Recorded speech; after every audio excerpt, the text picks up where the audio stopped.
जय हिंद दोस्तों, hello day media में आपका स्वागत है और मैं हूं आपका अपना परवेज इकबाल। दोस्तों, इस मुल्क के मौजूदा हालात से आप सभी बखूबी वाकिफ हैं। कट्टरपंथी फिरका परस्त ताकतों ने आसमान सर पर उठा रखा है। धर्म के नाम पर नफरत फैलाने का खेल अब खुलेआम खेला जा रहा है। राजनीतिक कामयाबी ने इन्हें इतना निरंकुश कर दिया है कि अब इनकी आंखों की शर्म भी खत्म हो चली है। राजनीतिक दबाव में सरकारी कारिंदे भी इनके सहभागी बन गए और ऐसा लग रहा है मानो ये सारा खेल कुछ सरकार द्वारा प्रायोजित किया जा रहा है। खुद को हिंदुओं का सबसे बड़ा हितैषी बताकर प्रदेश की राजधानी से देश की राजधानी तक का सफर शॉर्टकट से तय करने की एक होड़ सी मच गई है। इतिहास के तथ्यों को तोड़ मड़ोड़ कर न सिर्फ इस मुल्क में मुस्लिमों के योगदान को मिटाने की कोशिश की जा रही है, बल्कि इस मुल्क से मुस्लिमों को अप्रासंगिक कर उन्हें उनके हकों से महरूम करके दोयम दर्जे का नागरिक बनाने की साजिश भी हो रही है।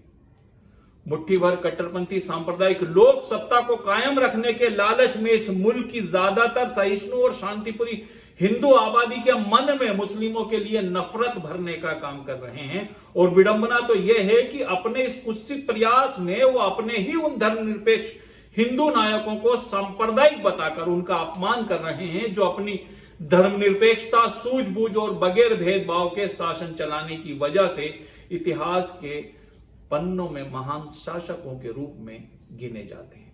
आज मैं आपको ऐसे ही हिंदू नायकों और हिंदू शासकों के बारे में बताऊंगा जिनके नाम पर आज ये फिरका परस्त ताकतें शोर मचाकर उनके अनुयायी होने का दम भरती हैं, जबकि वो हिंदू नायक या हिंदू शासक न सिर्फ सच्चे भारतीय थे बल्कि सहिष्णु हिंदू धर्म के भी सच्चे पैरोकार थे।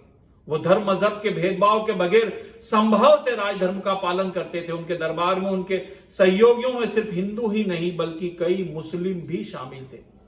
इसके अलावा आपको इस मुल्क की जंग आजादी में भी मुस्लिम क्रांतिकारियों के योगदान के बारे में भी कुछ बताने की कोशिश करूंगा। सबसे पहले बात करते हैं शिवाजी की।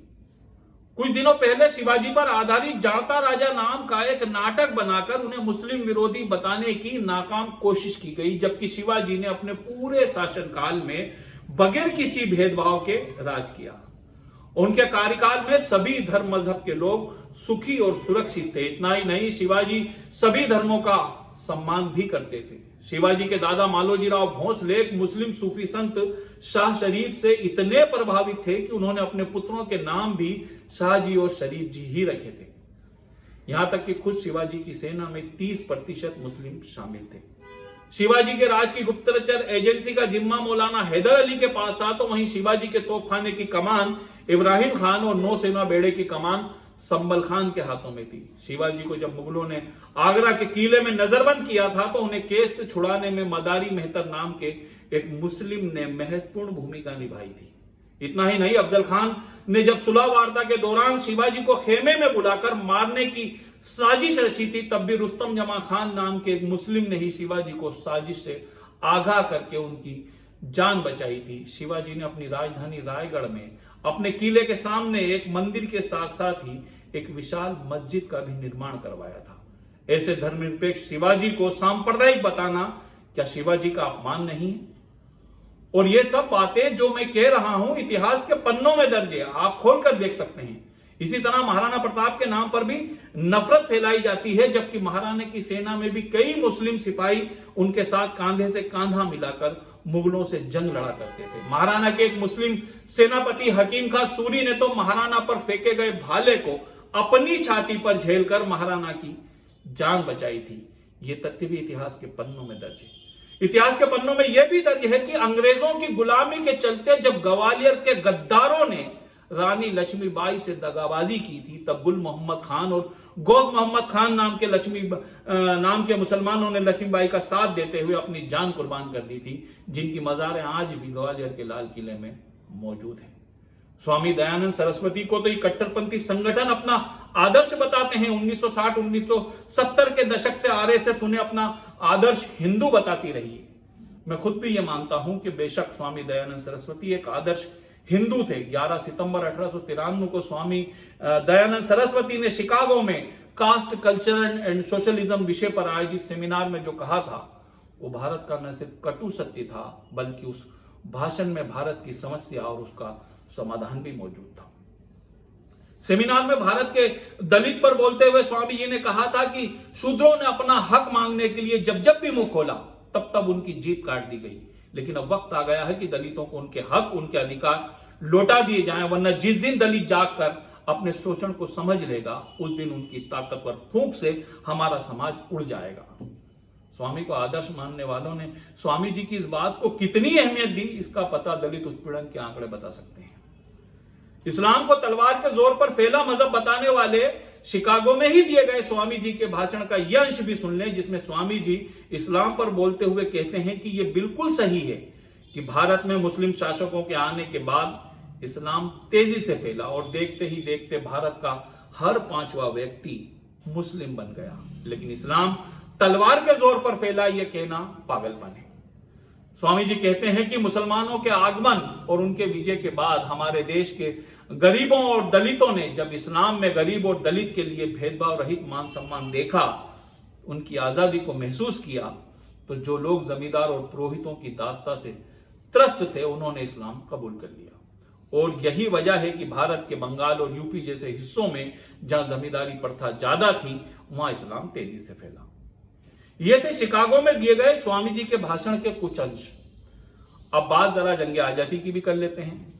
तो आज इस मुल्क को एक धर्म विशेष की मिल्कियत बताने और बनाने पर आमादा संगठन के लोगों का जंग आजादी में कितना योगदान था ये सबको पता है, इसलिए इस पर मैं कोई टिप्पणी नहीं करूंगा।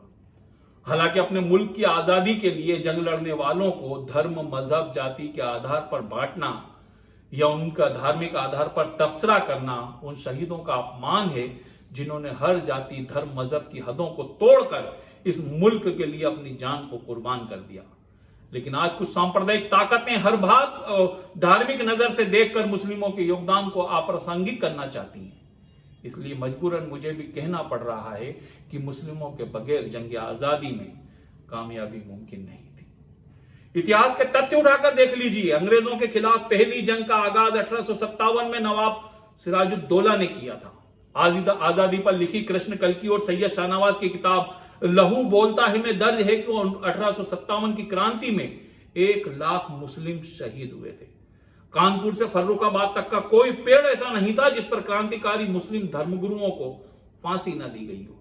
कृष्ण कल्की लिखते हैं कि लाहौर की शाही मस्जिद में हर रोज 80 उलेमाओं यानी मुस्लिम धर्मगुरुओं को फांसी दी जाती थी। इस तरह लगभग 14,000 उलेमा को फांसी दी गई। कृष्ण कल्की की किताब यह भी कहती है कि काला पानी की सजा पाने वालों में 75% मुस्लिम थे। इतना ही नहीं, अंग्रेजों भारत छोड़ो और साइमन गो बैक जैसे नारे भी मुस्लिम क्रांतिकारी यूसुफ अली मेहर ने ही दिए थे।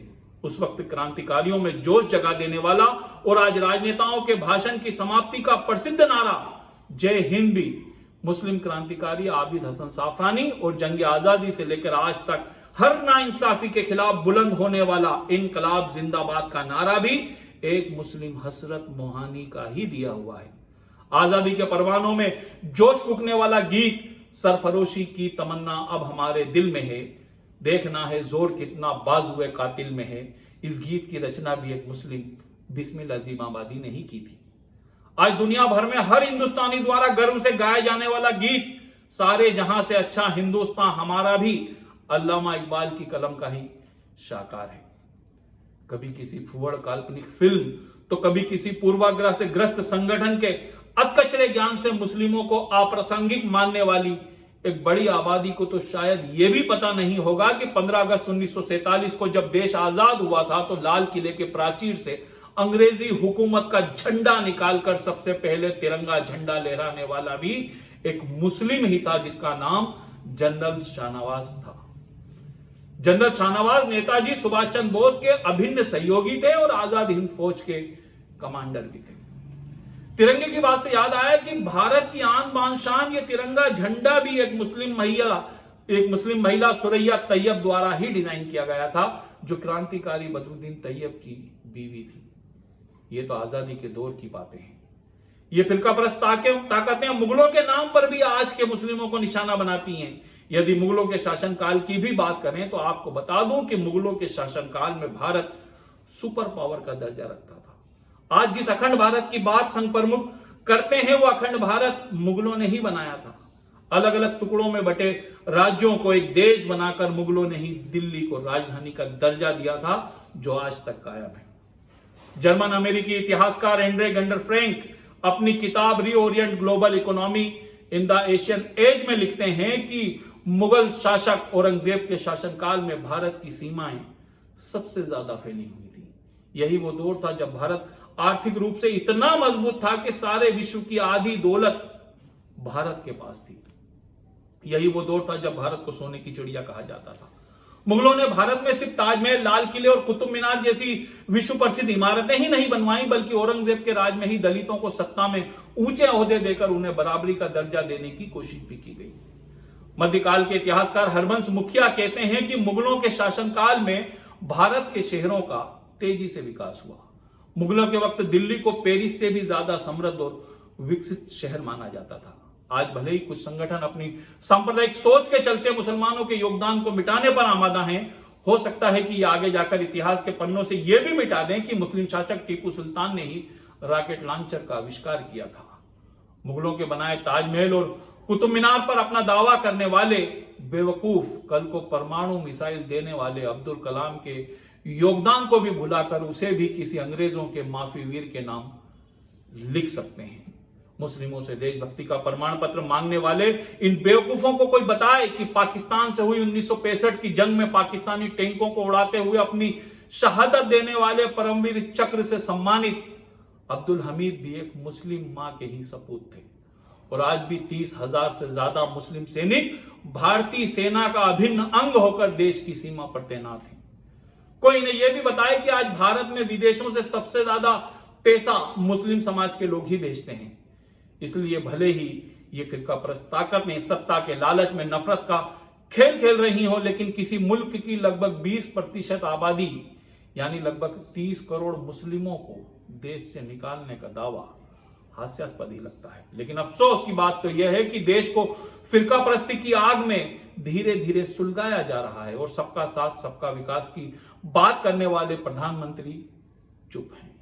खैर, प्रधानमंत्री की खामोशी भले ही एक दुर्भाग्यपूर्ण अंधेरा हो, लेकिन मुझे खुशी है कि देश के हिंदुओं का ही एक बड़ा तबका हमेशा की तरह मुस्लिमों के साथ खड़ा है, उनकी आवाज को बुलंद कर रहा है, उनका दर्द बयां कर रहा है। इसलिए नाउम्मीद मत होइए। इस मुल्क का सच्चा सहिष्णु हिंदू जब तक हमारे साथ खड़ा है, इस मुल्क में गंगा जमनी तहजीब की रोशनी कायम रहेगी। बहरहाल ये थी हिंदू महानायकों की बात। जाने से पहले फिर एक बार वही बात कहूंगा जो हर बार कह रहा हूं कि आप बिकाऊ मीडिया, गोदी मीडिया की बातें करते हैं, उसे गालियां देते हैं, लेकिन जानते हैं गोदी मीडिया क्यों पनपती है, क्यों पैदा होती है? क्योंकि आप लोग सच बोलने वालों की हौसला अफजाई नहीं करते, उन्हें प्रोत्साहित नहीं करते। मैं तो सच बात कहने वाला, मजलूमों की आवाज उठाने वाला एक छोटा सा कारकुन हूं, लेकिन मेरे अलावा भी कई लोग हैं जो अराजकता पर बोल रहे हैं, सांप्रदायिकता पर बोल रहे हैं, आपकी आवाज को उठा रहे हैं। हमारी आवाज को हौसला दीजिए। हम जैसे लोग किसी राजनीतिक लाभ या एजेंडे के लिए चैनल नहीं चला रहे हैं। हम भी किसी ना किसी गोदी मीडिया का हिस्सा बनकर सभी तरह के फायदे उठा सकते हैं, लेकिन हम आपकी आवाज बनते हैं, आपका दर्द बयां करते हैं। ये हमारी नहीं, आपकी अपनी आवाज है। अगर लोकतंत्र को जिंदा रखना चाहते हैं, कौम के दर्द को उजागर करने वाली इन आवाजों को सलामत रखना चाहते हैं, तो इन आवाजों को बुलंद कीजिए, वरना गोदी मीडिया के शोर में हम जैसी आवाजें भी एक दिन खामोश हो जाएंगी। तो इस आवाज को दूर तक पहुंचाने की कोशिश कीजिए, इसे लाइक कीजिए, शेयर कीजिए और इस चैनल को सब्सक्राइब कीजिए और मुझे दीजिए इजाजत। अगली बार फिर मुलाकात होगी एक नए मुद्दे के साथ। जय हिंद।